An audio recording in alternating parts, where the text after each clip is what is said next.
Hello and welcome to The Fourth Wall. We are here to do a Breaking the Fourth Wall video about the Rise of Skywalker. Just a free, open-ended conversation here for you.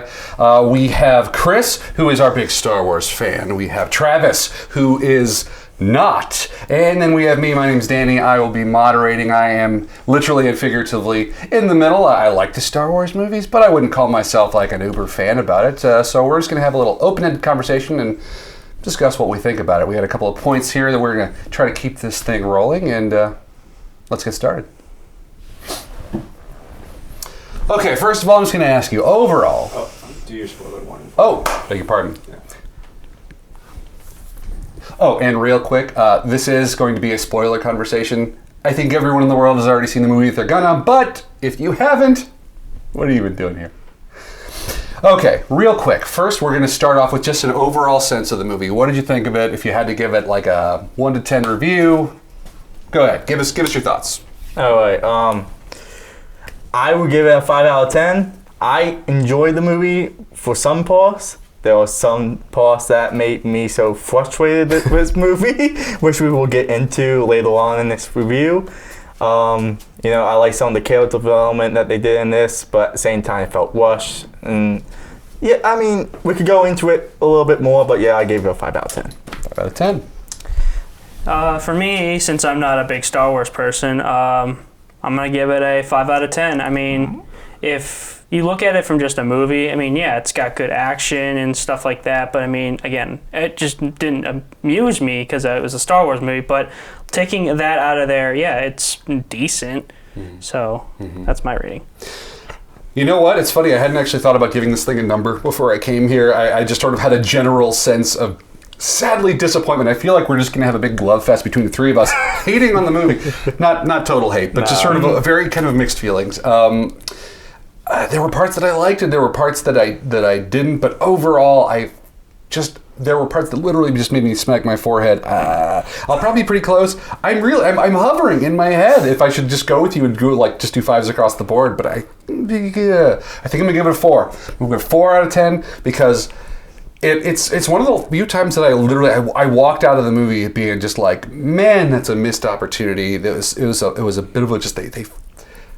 J.J. Abrams, man, he doesn't know how to handle endings. That's what I'm going to say. I will mention with this that this is the 4th time out of a Star Wars movie. Now, I only seen the new trilogy in theaters. This is the 4th time I walked out disappointed. You didn't watch the prequels in the theaters? No, because I got into Star Wars in 2010. You got into Star Wars, but you're the big Star Wars fan. 2010. Yeah, when I was a teenager. When you're a teenager. Okay. Sitting in my bedroom watching the original trilogy. Oh, God. You're such a child. Can you see the beard just growing? I can't. Hey, he's got to start somewhere. It's true. Well, I only saw the original trilogy when it was re-released in theaters, so I'm not that old. Okay. Okay, we're going to go into this. What's your favorite and least favorite part of the movie? What's the high and what's the low? I guess if I had to pick a favorite scene, it would be when Kylo is talking to Han Solo, whether that be, a ghost or just in his head. I thought it was a really good syndication that, he is redeeming himself. He is going back to the light side. But I just love because it gives similar vibes to The Force Awakens where he's like, Dad, I don't know if I have the strength to do what I need to do. Oh, yeah. It was totally a reflection of that scene. Yeah, a repeat, pretty much. But yeah, I thought that was honestly the best scene in the movie because it's something that's not really just something...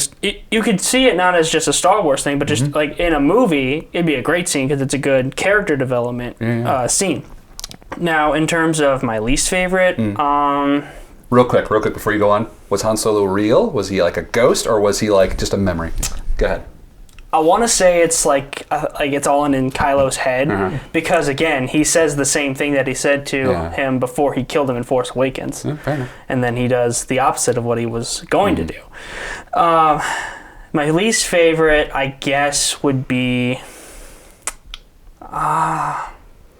It's hard to see. I didn't really like this movie that much. He's so many to choose from? Okay. I guess it would be the whole Palpatine's plan thing when Rey finds him.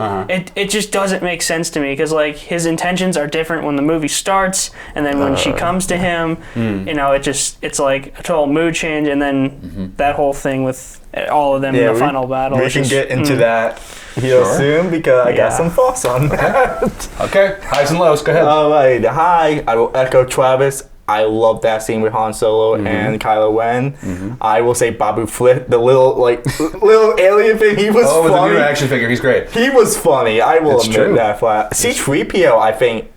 This is the best he's been in a while, like in any of the movies, because he was funny, like Yeah. legit funniness. He actually had something to do. The humor, I think, was actually pretty good in this as well. They actually had some good, timing and stuff like that. Like there was a scene where like C-3PO go to R2-D2 and say, "Oh, I'm gonna not let you go and do that," and then quick shot, see R2-D2 going and doing his memory again. I like that.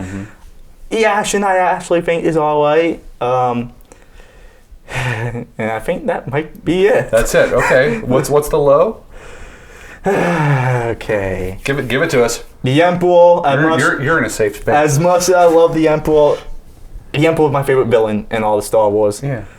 His plan did not make sense whatsoever. Honestly, his backup plans were better than his false plan. That's true for so much.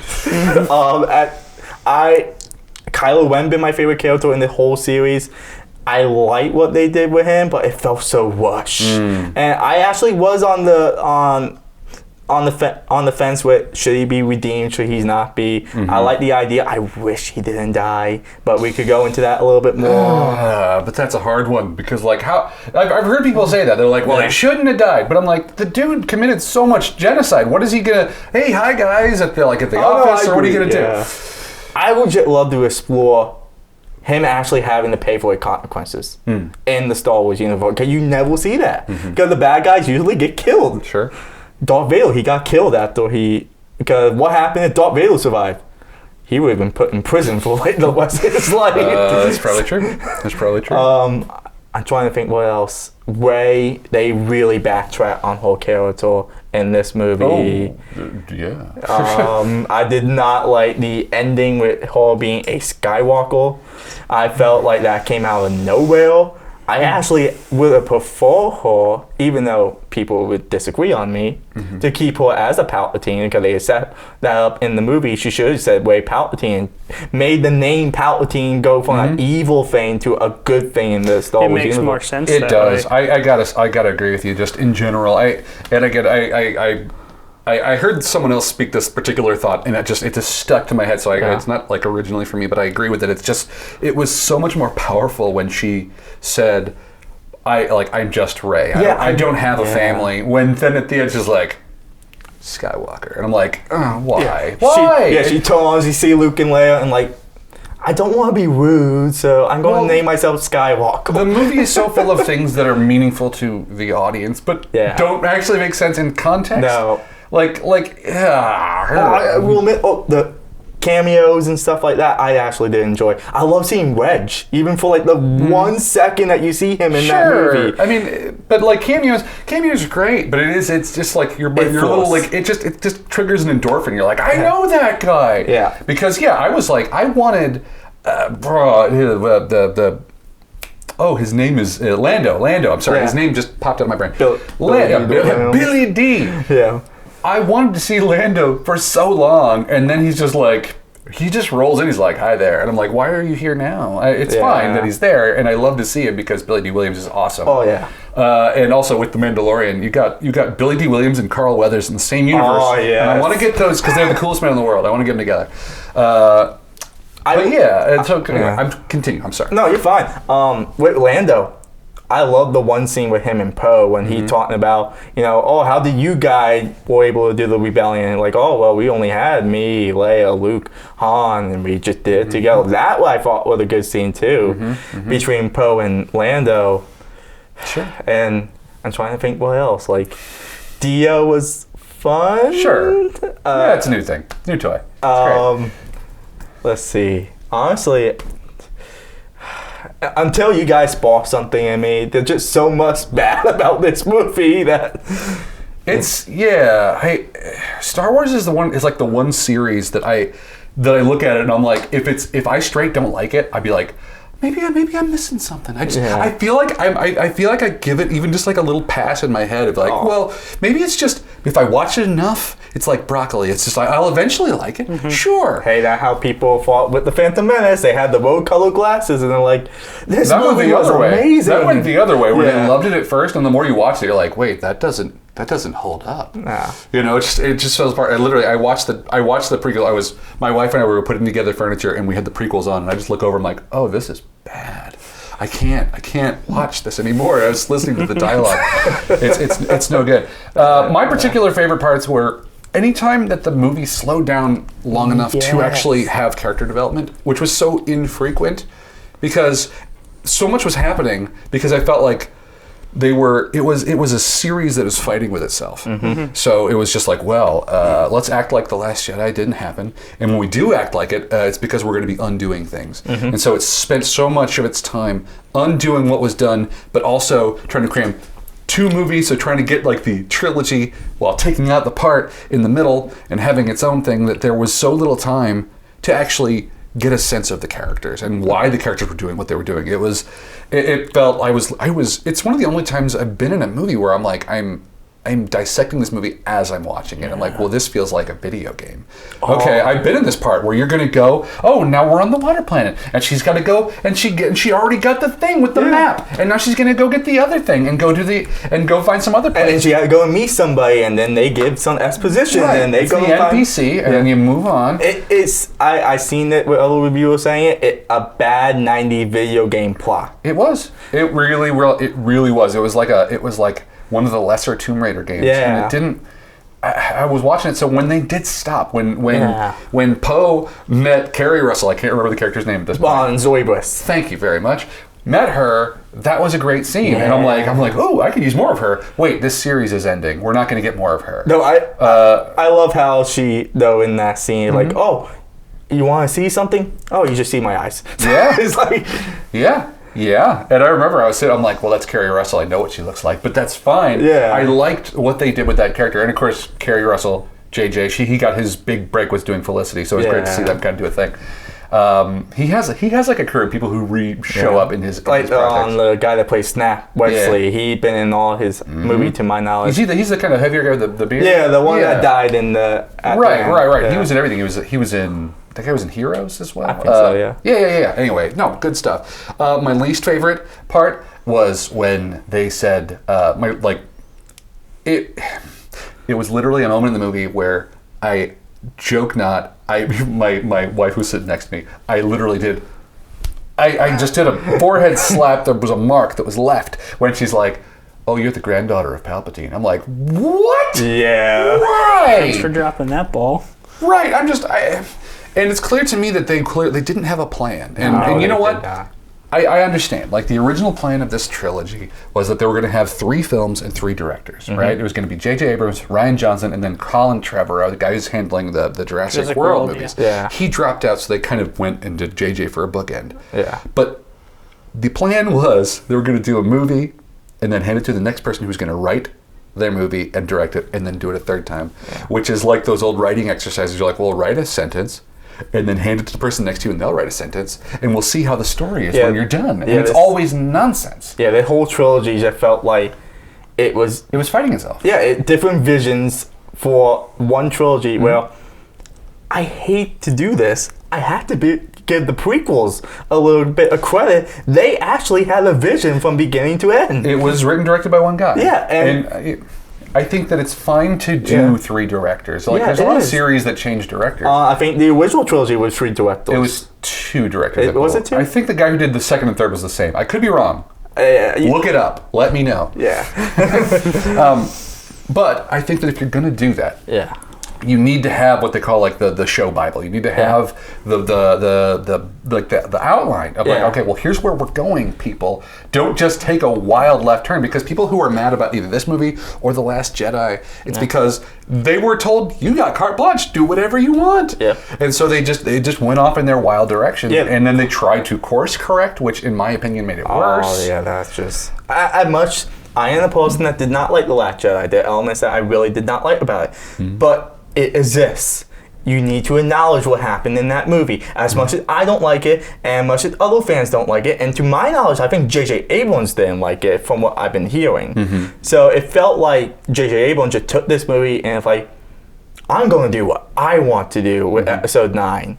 Because apparently he wrote something. When he did episode 7, he wrote something that said, hey, I'm going to give you a piece of paper that what I think the trilogy want to go with. You can use it, you cannot use it. So when he came, so Ryan Johnson didn't use it, so whenever he came back, he just took that same piece of paper and like, I'm just going to use all this. Yeah. And I mean, it just, I hate that because it just, they could have done a lot better with the whole sequel trilogy. The sequel trilogy could have been almost to the point of the original trilogy if they'd done something with it, but it's just 3 different visions, not one cohesive thing. They should have just had, you know, whenever they announced the trilogy, like you said, they should have just went to Skywalker Ranch, have a few people for like a month or 2, sit down and say, hey, what do we want for the beginning, the middle, and the end of this whole trilogy? And then we can hand it off to the directors and like, you have to go in this direction, and I'm going to have to make a MCU parallel because they do that with the Infinity Saga. They had a beginning, middle, and end. Sure. They let the director do whatever the heck they want, but at the same time, it's like with Guardians, for example, James Gunn. He got to do whatever the hell he wanted to, but Kevin Feige told him flat out, you had to put Thanos in there, and you had to explain the Infinity Stones. Not the only catalyst. They should have did that with the sequel trilogy. I agree. I honestly do. I was hoping for more like conflict, but I think we're pretty much on the same page. Like, No, I think we're just here to yell at the movie. well, yeah. I like the thing. And interestingly, I heard that George Lucas gave them an outline. He's like, "Well, here's what I was going to do," and they're like, "Thanks, George," and then they threw it in the trash. Yep. And that's. I'm not saying that they should have absolutely gone with what George said, but I do think that they should have had one person at the helm being like, look, we need someone to say yes and no to these decisions. Like, it should have been JJ. And then have it, or if not JJ, just be someone. Have it be Kevin Feige. Yeah, have it be someone at some bigwig at Disney. Have the mouse do it, man. They had the mouse knows. In Lucasfilm, they have a story group of people that keep the canon to, you know, like, keep it where the books, the movies, the TV shows, everything flow together. And you can tell with this movie that J.J. Abrams never went to that story group whatsoever to make sure that everything flowed together. Because I'm going to be a nerd for a second. Poe Dameron, they explain that he's a spice runner in this movie. That does not make sense with the canon. Because in the canon, he's supposed to be a son. You say the canon. You're talking about things outside of the movie, outside right? of the movie. But everything that's supposed to be canon in Star Wars, that's what they said in 2014. Yeah. So in the canon, Poe was supposed to be a father or a son from a father and mother who was in the rebellion, went straight to the New Republic Navy, and then went to be a resistance fighter. Now he's trying to be a spike runner in there. You know what? I didn't read the books. And you know who else didn't? J.J. Abrams didn't read the books. He didn't. And if J.J. Abrams didn't read the book, then I'm going to say those books, I do not feel that if something is outside of the movie, that you can't expect the audience to be privy to that sort of thing. I agree. So. Speaking on that, the new force power that was in this movie, the force healing, that was introduced in The Mandalorian.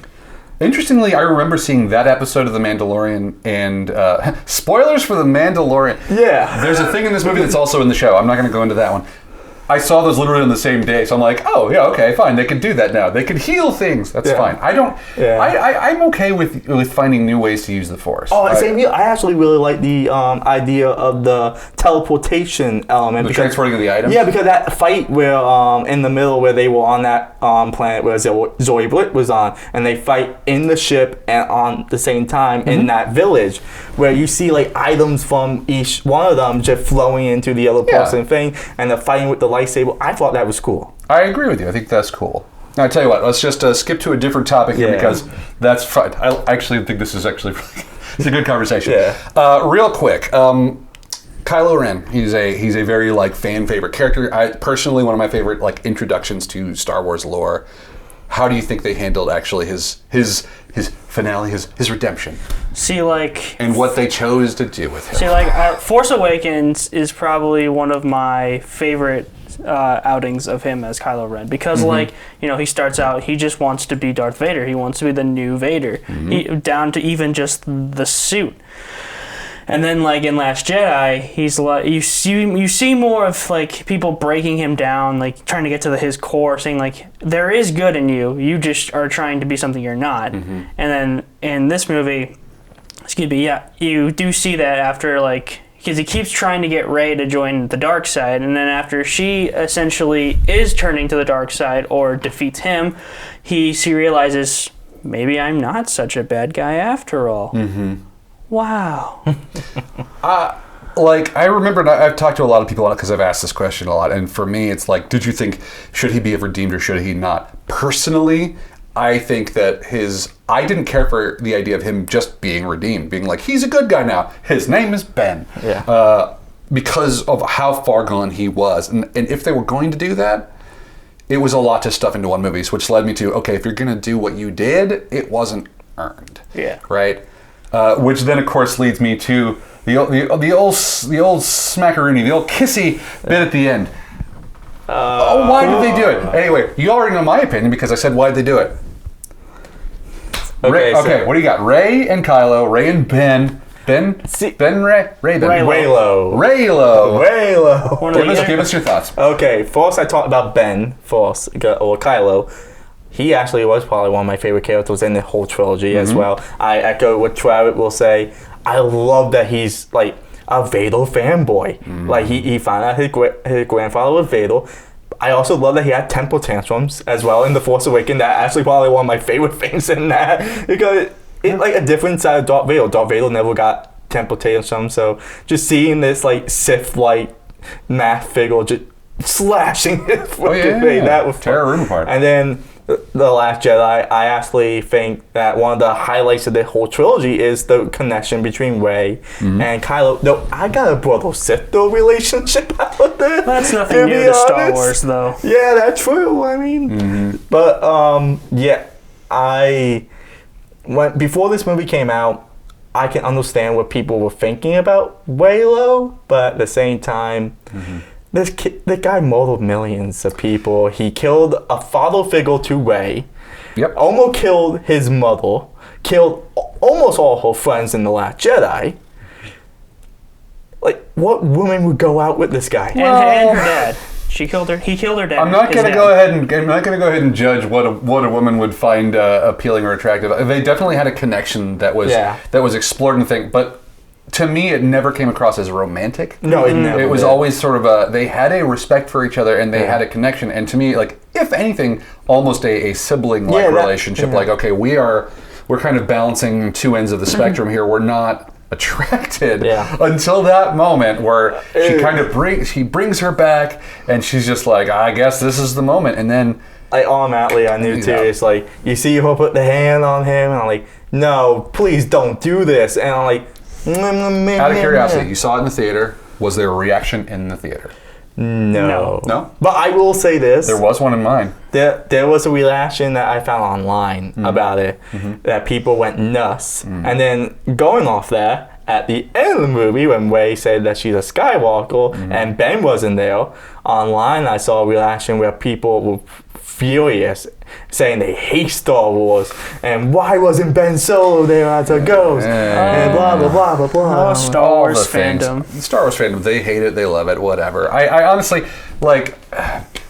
Probably anyway,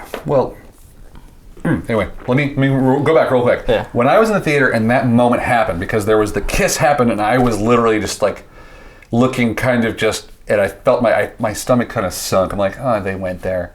There was laughter in the audience. Okay? Yes. There was laughter. I kind of was leaning over to the person next to me, like, I don't think that's what they were going for. There was literally just like a...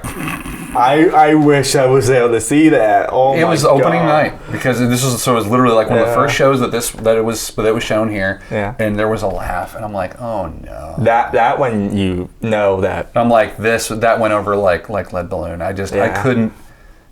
I couldn't deal with it.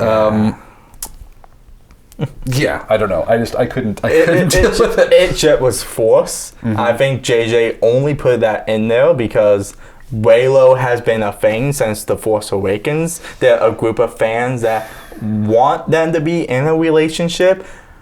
I'm not going to say anything bad about those fans whatsoever, because they're entitled to their own opinion of a movie. I get the fandom shipping and stuff like that, but I don't agree with it. And it's just, I hate that JJ had to put that in there because it seems like he was just reaching out to a typical fan base. Okay. Well, it was just this movie to me felt like fandom the movie because especially after Last Jedi, everybody was like, "Oh, Star Wars is terrible now. We're gonna hate it." Rise of Skywalker, everything we love about Star Wars is in it, and then I'm just like, yeah, but what about the people that don't really like Star Wars? And here's the thing, fandom can be great. You can use fan service and fandom to a great appeal. Avengers Endgame, for example, that does the perfect amount of fan service moments and adaptation and stuff like that. Rise of Skywalker, just take the little fan service thing and dingle it over somebody and like, oh, here you go. And by the way, speaking of first of all, a couple of things with Endgame. Endgame, I feel really figured out the right way to do it. And they figured out a right way to end a long-running series. And they peppered in the fan service in there, but they did it in a way that paid off in an emotional way or had closure for a character. And this one, it's just sort of it's closure for the audience, but not for the characters, strangely enough. Also, did anyone else get a sense that they just ripped off the ending of Endgame with how they did the final battle, where it's just now it's the ultimate evil versus these people. Well, what are we going to do? It's a mix of, Return of the Jedi and Endgame. I kept on waiting for them to say, Sam on your left, but it was just Lando with a bunch of shit. It was pretty much that, because Lando, now we have more people. And Poe was They even lifted the line at the end where the whole I am inevitable. I am the Sith and I am the Jedi. I'm like, wait a minute, I've seen this before. I even see that online, little gifs and stuff like that, where people put the dub over the end of Endgame with Thanos and that, oh, I am all the Sith. Wrong franchise. Even if they didn't rip that off, they should have changed it, because if they're well, we have this written already, change it. Let's talk about all the Sith and all the Jedi. That is bullshit right there. That is stupid, because in Star Wars, the Force is supposed to be, everyone get to have it. Now, apparently, Rey has all the memories of the Jedi inside her, and then Kylo, or the Emperor, has all the Sith in him. That's right. And, a literal sense, not a metaphor. No, that's right. This has become the plot of the movie, the Jet Li film, The One. Yeah. If you've seen that one. Yeah, it's that. All of it, just goes and filters into one person. That's how this works now. Going off of you, Chris, and here's the thing, Last Jedi, give it what you will. It may have its flaws. It may not be the best movie to some, but it's a perfect example of Star Wars trying to move forward from the traditional standard of Star Wars. And at the ending, the ending with Broom Kid. Oh, I hate that moment. I love that moment. I hate that moment. Go straight to hell. That moment is beautiful. But there's it could have been done talking. Turn off his microphone. There is a good example of what we're talking about here, because of it shows that what Star Wars, and even in the prequels, there are more people than just these certain Skywalkers and Palpatines who are entitled to the Force. I agree with you on that. We're going to swear for a second. Where the hell was all these other Force users that they referenced in the end of The Last Jedi? Here's the thing. I feel like they keep trying to do these course corrections, and every time they do it, you get this little pop-up of angry people. So what was the people were mad about? Oh, midichlorians, because this guy has so many midichlorians in his blood. That's why he's that's why he's the Force user. I will say that's stupid, sorry. Yeah, it's stupid. So in this one, they're like, it's not about midichlorians. It's just look, if you apply yourself and you devote yourself to this ideal, you can be a Jedi. Anyone can be a Jedi. Anyone we're going to inspire this thing. That's why I like Broom Kid.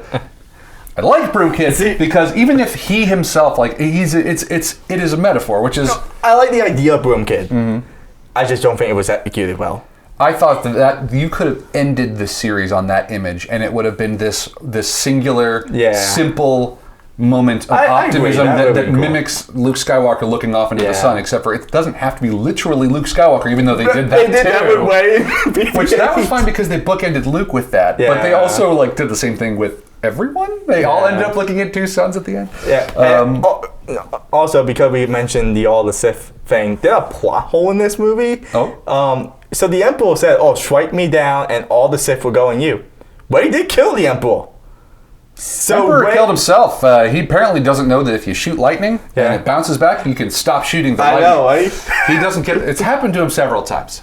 Okay, so let's talk about the Emperor, because that is a big thing, in my opinion, that kind of came out of nowhere. At least, I mean, he was in the trailer, but that's about all the foreshadowing we got, because he wasn't mentioned hide nor hair in any of the original of the first two of this trilogy. No. So what do we think about actually just, let's dive into Palpatine. Okay. I love the Emperor. The Emperor is my favorite villain in all of Star Wars. I love the idea of how he's, even in the prequels, Ian McDiarmid is a wonderful actor, and what he did in those, he's in the shadows and he orchestrating the whole thing. And if you look at this whole thing as a saga, it makes sense to have the Emperor as the main villain, because in the canon, in the movie canon, the first time we ever see the Star Wars movie, the Emperor was there, and he's always true. So it made sense that he'd be at the end. He just, like you said, it came out of nowhere. It seems like what they did was, The Last Jedi, people hated it, so they went to the emergency button that had Palpatine on there and pressed the emergency button and had Palpatine to go and give all the fans, something to be, yay! I don't think it's because they hated The Last Jedi that they did this. I think it's because The Last Jedi probably cut off what they were intending to do, which is to have Snoke be a big bad. Yeah. Like they really like The Last Jedi, because I like The Last Jedi, but what it really did was it wrapped up a lot of storylines that probably were meant to keep going. Oh, yes. So they're like, well, now what? We had this thing and now it's gone. Yeah. So their option was either to A, bring back Snoke somehow, or B, have another villain, and the only other villain that was even remotely set up was to be Palpatine. Yeah. Otherwise it'd have to be a fresh villain. Yeah, because like you said, Rey's parentage was answered in The Last Jedi. Snoke was dead. Heck, even the conflict between Rey and Kylo were pretty much settled by the end of The Last Jedi. Absolutely. So they had no direction to go with this movie. So bringing the Emperor back, I think it is a smart move, but it came out of nowhere. Right. And going with that way, being a Palpatine, came out of nowhere. But it makes sense, if you did an actual trilogy, having her be a Palpatine, if the other movie didn't exist and you made them actually, coherent and stuff, having her be a Palpatine would make a little bit of sense. If it didn't come out of nowhere. It didn't came out of nowhere. No, I would agree with that. Because it came out of nowhere, yeah, it did make sense. All right, give us your thoughts. The dead speak. Oh, they sure do. That's how you start a movie. Star Wars was Rise of Skywalker, the dead speak. I mean, I don't think I've ever groaned at the actual opening crawl before, but I did for this. Hey, in the Attack of the Clones, I think it was War or something like that. Well, that's true. I watched that just the other day. It was War, and I'm like, what is it good for? Absolutely nothing. Yeah. that at least made more sense. I mean, you can bring anyone, and it's fantasy and fiction. You can do whatever you want with it, because Palpatine, sure, if it's like a clone or if somehow he comes back to life, it's Star Wars, you can do whatever. Which we never got an answer really to how he came back in this movie. Yeah. It's blah blah blah, Revenge of the Sith. They mentioned cloning. Because that was about it. Because they mentioned cloning with Snoke.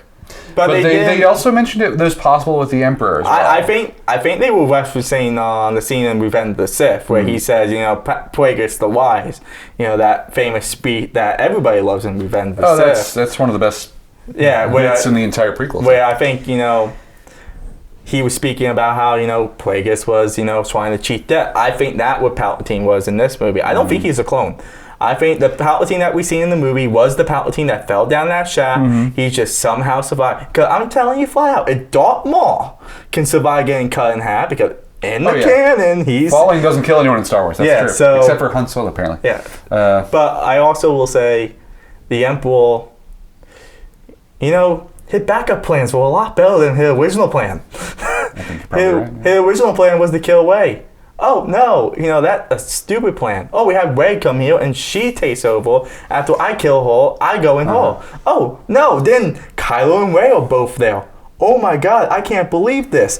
Both of their Force essence can come into me and rejuvenate me and make me so powerful with being the Emperor. Why You're smaller than this. Did you ever notice that when he got rejuvenated, he didn't get rejuvenated to look like Ian McDermott. He got rejuvenated to look like still wrinkly white. Oh, I wish they actually did that. Lightninged up Emperor. I wish they did that. That would have been awesome And then to they just do. do an epic dubstep light show. Oh my God. I think they kind of did that anyway. Just like, just he did the whole thing anyway. Oh, yeah. Overall, I mean, if you're gonna do something to close out the trilogy, I guess it works, but it's just something that came out of there just to finish it. And to me, it's also a little bit of a nostalgia thing. Oh, surely, absolutely. Well, that's the whole. That's they should just change the title of the movie. Just be like Star Wars: Return of the Fan Service. I don't know. Basically. I personally think that this was not the plan from the beginning, and that they had to change course. And so that they really just crammed something in. Personally, what I would have rather they done, and I know it's not. This is what all people who like Star Wars or don't do, and I'm going to do it now, even though I hate it. It's hard to. You shouldn't judge a movie for what it isn't, but for what it is. Personally, what I think they should have done is just kept on going and said, "Look, Kylo is now." He's supreme leader. He is going to be the guy. He becomes as powerful as the Emperor, and have it be the epic showdown between two people, as opposed to what they did, which is essentially nerf Kylo's abilities and be like, no, there's this other guy, and he's also there, also very more powerful than Snoke. Or he's much better. I mean, and my favorite Star Wars movie of all time, and I know weirdly I feel like this is controversial, is Star Wars, the first one, New Hope. Yeah. Because to me, it is the only movie, and now in the entire series, that stands up as a movie, beginning, middle, and an end. Oh, yeah. Right? And you don't need to see anything, you don't need to know anything, it's just, here's your movie, and it starts, and you meet characters, and then they have a conclusion. Yeah. And you get a sense that there's a wider universe, but you don't need to go there. Yeah. Everything else depends on this one movie to branch off of. I will agree with you on that. I mean, even though the Empire Strikes Back is my personal favorite, you kind of have to see the first one. It grows on it, right? It builds on a foundation. Yeah. And I can appreciate, there's something about a foundation. They're like, they may have gone and done more with something, but if you don't have that original thing, you're like, well, what do you, like, you can't watch Empire Strikes Back and understand it without watching A New Hope. I will say the Force Awakens tries to do that, though. In this trilogy, they try to reintroduce Star Wars to a new generation. They remade A New Hope. Yeah. And that one of my criticism with The Force Awakens is that a lot of the similarity to A New Hope. Another Death Star. Okay, so let's wrap this up. I'm just going to ask you both real quick your thoughts on the new trilogy as a whole, and rate the trilogies as you like them. Since Star Wars guy Star Wars guy. Alrighty, so I wanted to love the trilogy. Sadly, I could not, because you could see a lack of direction in the whole trilogy. I hated how, there was no clear vision at all. The Force Awakens was a great start. Not the perfect, start through the trilogy, but it was a good start to kick off the trilogy with. Then The Last Jedi, I know other people like it, other people hate it. I like some stuff in there. I dislike some stuff in there.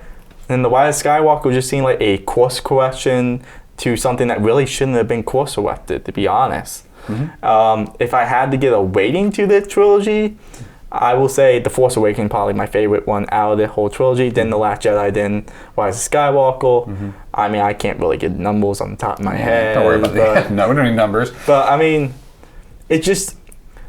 And Travis will understand this. The first thing I said to him when I came out of the theater was this: I liked the Rise of Skywalker, but you could tell there was no vision for the trilogy, and it disappointed me so much that something that could have been great.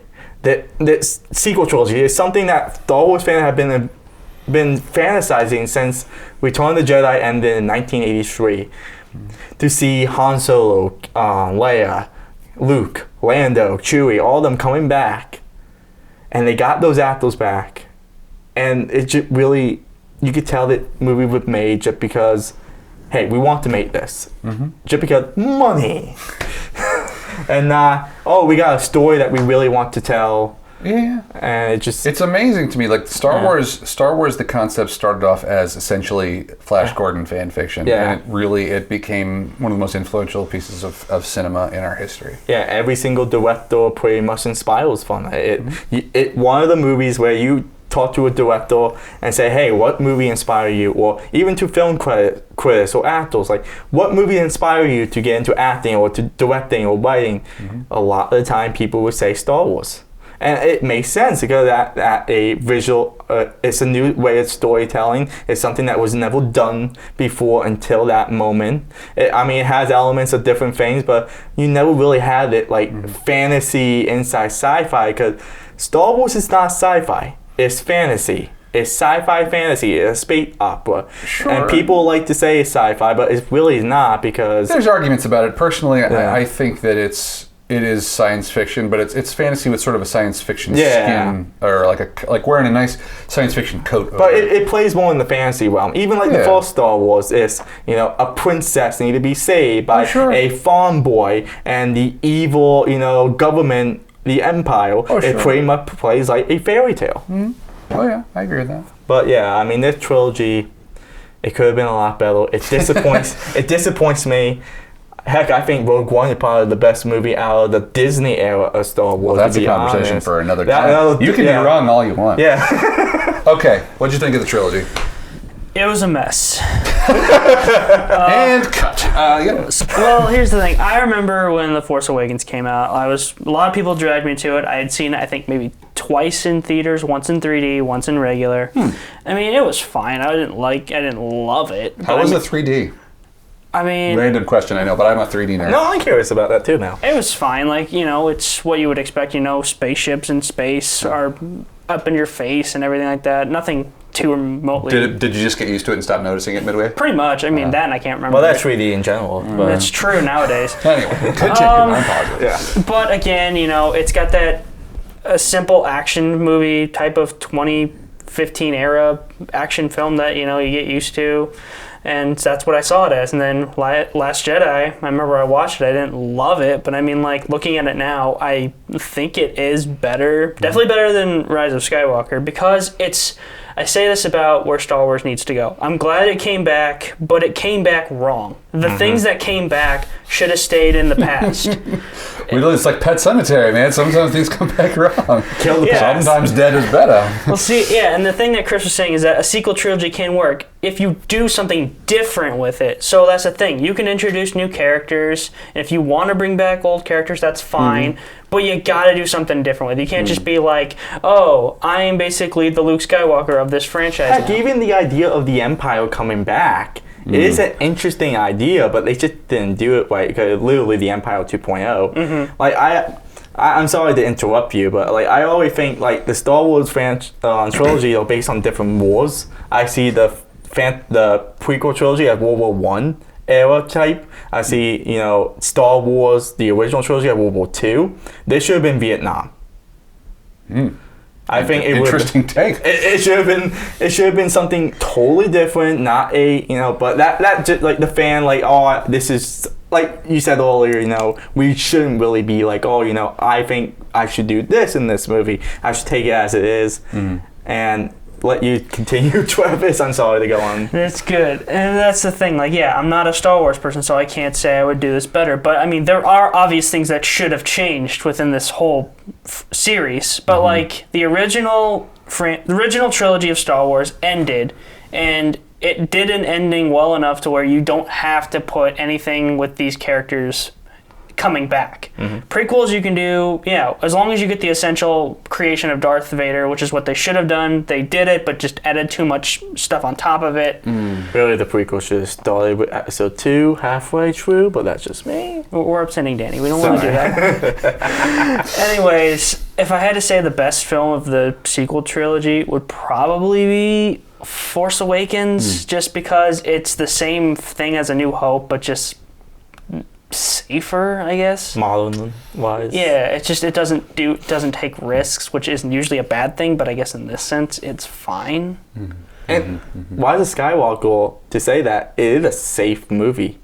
like they play it a lot safe. They don't introduce any new ideas or anything like that. They bring characters back that fans would like. They do things that they think the fans would like. It felt like fan fiction. It did. And that's something that one of my favorite YouTube channels, Star Wars Explains, he said flat out, it feels like a fan film half the time. Oh, it is. Trust me. I sat through that whole movie watching everyone lose their mind, and I'm like, this is all for you guys. This isn't for me. It is. It feels like a fan fiction. It's like, well, then Rey does this, and then do this, and then we're going to make them kiss. We're like, what? Why would you do that? And then Rey is Skywalker, and then she looks out in the distance and see Luke and Leia. I'm like, right. Oh, wow. It felt like a mess. Yeah. What are your thoughts, Danny?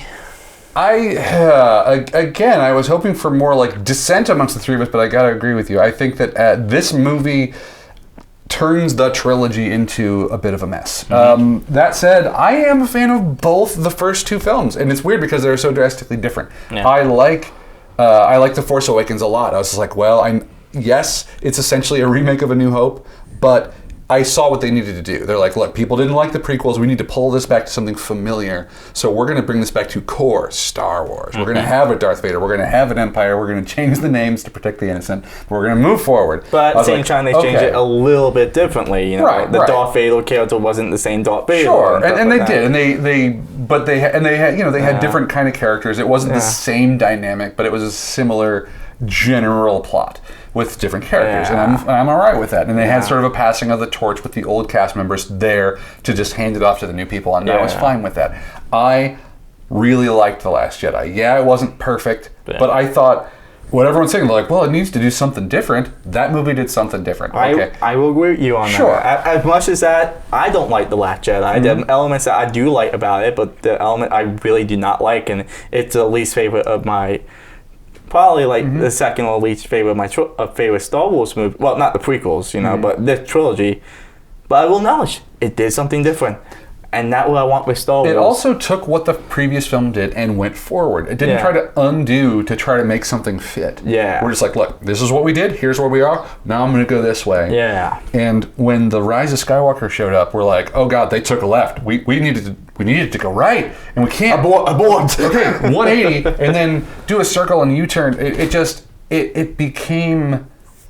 It became so much of just a convoluted mess and trying to make everyone happy that in the process, it really made very few people happy. Yeah, I agree. And I'm like, look, and I know we didn't really talk about it, but like the way that they treated certain characters, like the way they treated Rose, that girl got done dirty. Like you said, they pulled a Jar Jar Binks and they just shoved her in the background. Like she was a main character and she got a minute of screen time in this thing. Yep. And on top of that, like everything that I know that happened to the actress, how she was bullied online, and that's I hate add that up to what they did with the character, and it just makes me. Hell, she's not even on the poster. It just makes my heart hurt, right? Yeah. Like I'm like, I don't want that base nature of humanity to be like, we don't like her, and so we're gonna throw her away.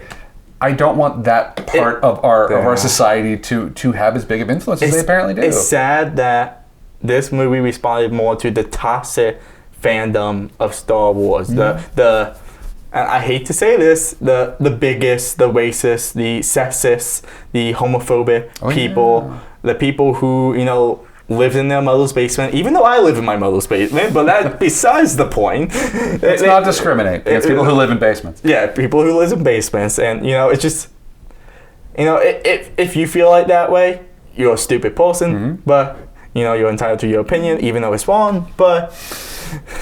I feel sorry for Kelly Marie Tran, who plays Rose.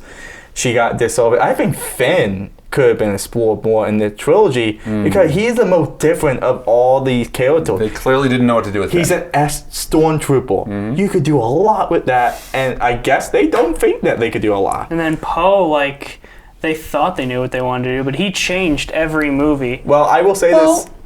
I want to say this. Originally, Poe was supposed to die in The Force Awakens. He was supposed to die. They got Oscar Isaacs. You can't kill Oscar Isaacs. But they liked what he was doing in The Force Awakens, so they brought him back. And you could kind of tell that he was supposed to die in the trilogy. I feel like they had Finn and Poe in the first movie as an introduction to get Rey there, but then they did such cool things with them in the meantime. Yeah. When we got back to JJ, he's like, well, I didn't have plans for them, so they're also there. So whenever Rey goes on an adventure, they're just there. It becomes. I felt like it was Dragon Ball Z, just waiting for Goku. Yeah. Except for we're waiting for Rey because Rey's the powerful one. Oh and yeah, we don't know Rey's what like to Goku do. in this freaking movie. She is. She like, where did she learn all this stuff? And I know we're supposed to be doing a wrap up and stuff like that, but I'm sorry. I will give them I am not one of those who believes that she's like a Mary Sue and she's just good at everything. No, I don't. I can at least suspend my disbelief to be like, she's good at it. I don't know. She just is. It's fine. I mean, but in the time frame that she got, there's some things that I'm sorry she could not learn in that time. It's fiction. Yeah, I don't know. I don't know. To go back to an old video, how do you kill a vampire? Any way you want, they're not real. Yeah. I think it's all fine. But anyway, to wrap up, I thought that as a whole, this trilogy is really irreparably damaged by the third film. I thought that even if you didn't like where they're going with The Last Jedi, if they just kept going in a direction, they could have finished strong. They decided they were going to try to course correct and try to get 2 movies worth of stuff into one movie, and it feels rushed. There's no character development. There's just stuff that happens, and I can't. And they even backtrack on some of the character development from The Last Jedi. Absolutely. Well, that's what I mean by course correct. Yeah, course correct. Like Rey got sidetracked. So as a whole, like I said, I will continue to rewatch The Force Awakens and The Last Jedi, and I will have Broom Boy be the end of my trilogy and say, man, that is a lot of optimism, and I like where this trilogy could go. It's a shame that they never continued with it, even though of course they did. So that's where I'm at. So real quick, any final thoughts before we say goodnight? At least you got the Mandalorian, guys. At least this is better than the prequels. I agree. I'm going to go ahead and say at least we have the Mandalorian. Praise be to Baby Yoda. This is and the to way. You as well, sir. This is the way. This is the way. This is the way.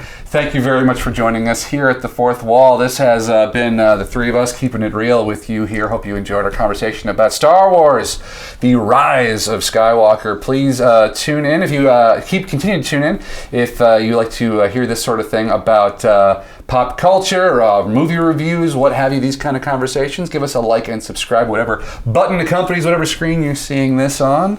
My name is Danny. This is Travis. This is Chris. We are wishing you all a good evening, morning, whenever you happen to be watching this. May the Force be with you. Have a good day.